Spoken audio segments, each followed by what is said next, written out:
একটা নতুন ছোট্ট সিনারি করছি আমি। বসেছিলাম, বসে থাকতে থাকতে মনে হচ্ছে অকারণে বসে থাকবো। তাছাড়া বৃষ্টি পড়ছে, বৃষ্টি মাথাতে ছবি আঁকতে খুব ভালো লাগে। বেশ মেঘলা মেঘলা দিন, তাই একটা নতুন ছবি আঁকতে বসলাম। ছোট্ট একটা ছবি। প্রথমে পেন্সিল দিয়ে ঘরটা বানিয়ে নিলাম, তারপর জানালা দরজাগুলো করে নিলাম। একটা কুঁড়ে ঘরের ছবি আঁকলাম। ছবিটা করার পর মনে হলো যে উপর দিয়ে একটা সূর্য বানিয়ে দিই, তাই উপরে একটা সূর্য বানিয়ে দিলাম। এটা বাচ্চাদের জন্য। আমি যে পেন্সিল দিয়ে স্কেচ করি, সেই পেন্সিল দিয়ে ঘরটার চারিদিকে বর্ডারগুলো দিয়ে নিচ্ছি। একটু মোটা দেখাবে আর পরিষ্কার বোঝা যাবে।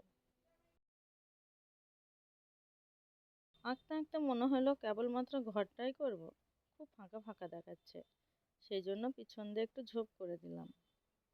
এবার ঘরটাতে হালকাভাবে স্কেচ দিয়ে নিচ্ছি। যেহেতু বাচ্চারা হয়তো এটা দেখবে এবং শিখবে, সেই জন্য আমি বেশি কিছু করছি না, জাস্ট অল্প অল্প স্কেচটা দিয়ে নিচ্ছি।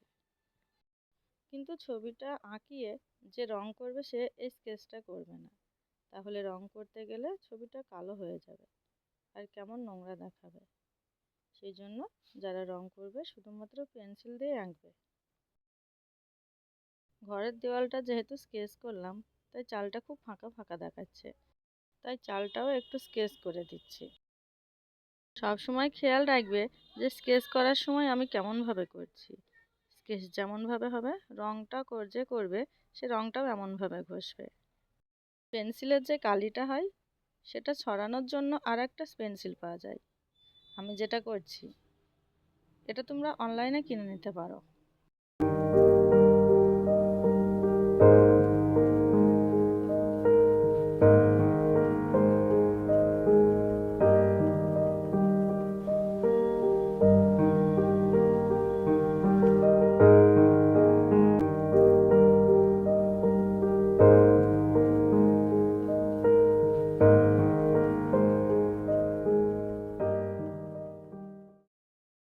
এবার আমি ঝোপটা স্কেচ করে দিচ্ছি।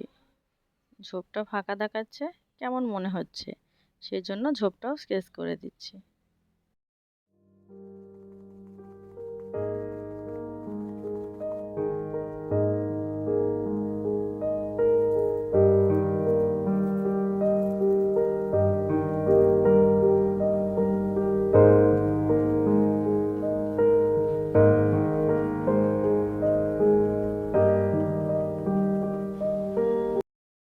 এবার একটু পাখি বানিয়ে দিচ্ছি, তারপর ড্রয়িংটা কমপ্লিট।